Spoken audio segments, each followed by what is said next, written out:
This is Optimal Finance Daily, episode 247, Cognitive Bias, by the Mad Fientist of themadfientist.com. And hello again, everybody. I'm Dan, your personal narrator for today, and every weekday here on the program, this is where I read to you from some of the best personal finance blogs on the planet. And before we go ahead and hear today's post from the Mad Fientist, I have another podcast that you should definitely check out, and that is the Creating Wealth podcast with Jason Hartman. You can learn a new slant on investing and hear from experts in the field. It's definitely worth the listen. So come by oldpodcast.com/wealth to learn more. Now let's get to today's post and start optimizing your life. Cognitive Bias by the Mad Fientist of themadfientist.com. Let's all step into the Mad Fientist laboratory for a minute to run a little experiment. I'm going to give you a couple of scenarios, and you just have to quickly choose one option and then move on to the next scenario. Imagine you're the head of the U.S. Center for Disease Control and a deadly disease breaks out. There has been an outbreak on 2 separate islands, and there are 2 courses of action you can take on each island that will affect how many people survive the outbreak. Island number 1. On island number 1, if program A is adopted, 270 people will die. If program B is adopted, there is a 40% chance that no one will die, and a 60% chance that all 450 people on the island will die. Island number 2. Programs A and B can't be implemented on island number 2, so you have to instead choose between programs C and D. If program C is adopted, 180 people will be saved. If program D is adopted, there's a 2 in 5 chance that all 450 people on the island will be saved, and a 3 in 5 chance that nobody will be saved. Selections. Did you choose programs B and C? When this experiment is conducted in an actual laboratory, the vast majority of people choose program B over program A and program C over program D. So what's the point? Let's take a closer look at these scenarios again. The expected values of the programs are actually exactly the same for all 4 programs. 180 out of 450 people will be saved. Now, if you also take a closer look and compare the 2 scenarios, you'll see that programs C and D are exactly the same as programs A and B respectively. For program A, 270 people will die, so 180 people will survive, which is the same as program C. For program B, there's a 2 in 5 chance everyone will survive and a 3 in 5 chance everyone will die, just as in program D.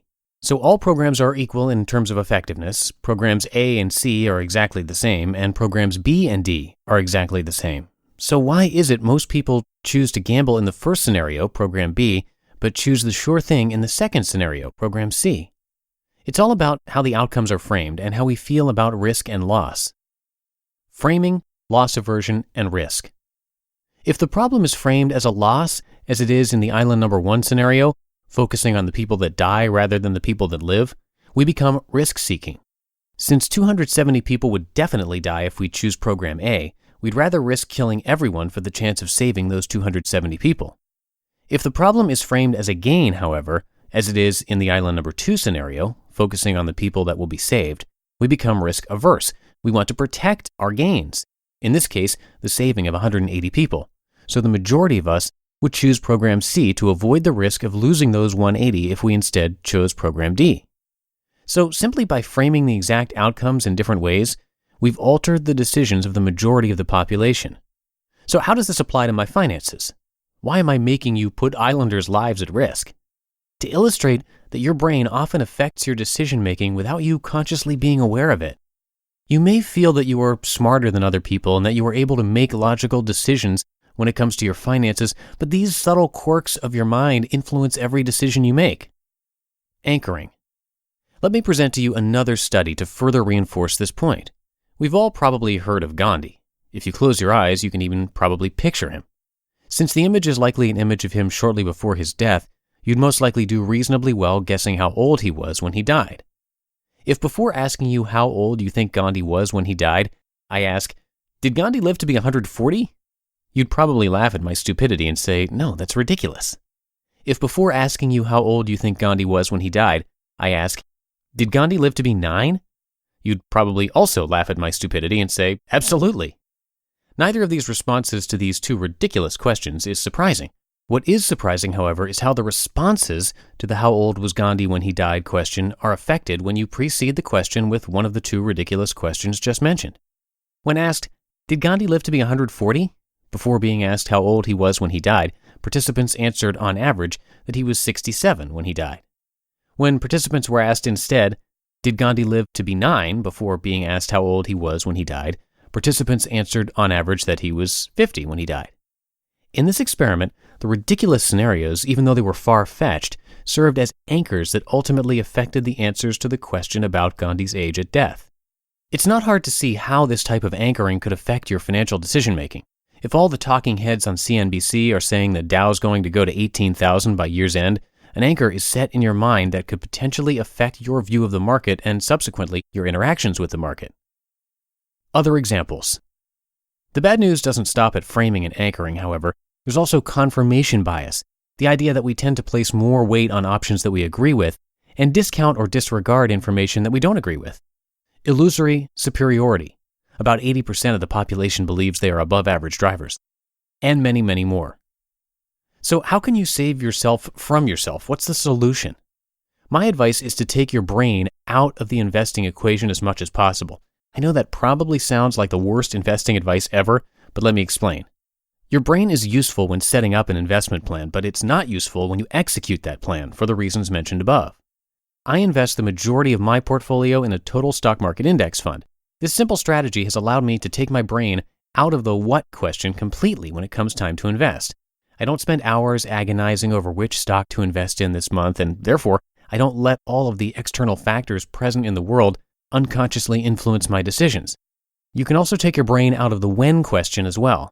To do so, set up an automated investment plan that automatically invests a certain amount of money every month. Automating your investments will further decrease the possibility of your brain sabotaging your investing plan and will allow you to consistently invest your money as soon as it's available to invest. You just listened to the post titled Cognitive Bias by the Mad Fientist of madfientist.com. And once again, to learn a new slant on investing and for some more great personal finance content, come by oldpodcast.com/wealth and check out the Creating Wealth podcast with Jason Hartman. Jason has some new approaches and exciting techniques to protect your money while building passive income. As a self-made millionaire with over 20 years of financial experience, he brings on a wide variety of guests to share their wisdom, and that's including Robert Kiyosaki of Rich Dad Poor Dad, Steve Forbes, Jenny Craig, and many others. You can find the Creating Wealth podcast in your favorite podcast app and come by oldpodcast.com/wealth to learn more. And Jason is helping us out to keep this show going, so it would be great if you could return the favor and visit him too. Again, just visit oldpodcast.com/wealth for more info and to further optimize your finances. Now, tomorrow we're going to start a 2-part post from PT Money. So I'll see you there in the Wednesday show, where your optimal life awaits. Hello, Life Optimizer. This is Justin Malik, creator and producer of this podcast, but also Optimal Living Daily, the show where I read to you from even more blogs covering finance, productivity, minimalism, personal development, and more from incredible bloggers like Derek Sivers, Zen Habits, Mark and Angel, The Minimalists, and all the ones you hear on this show too. So if you enjoyed today's episode and like taking amazing blogs on the go, come on over to Optimal Living Daily and subscribe to that one too. And together, we'll start optimizing your life. You've been listening to Optimal Finance Daily. Be sure to hit the subscribe button to stay up to date on each new episode and head to oldpodcast.com. That's OLDpodcast.com for a free gift as well as more actionable tips and resources to help you maximize your potential.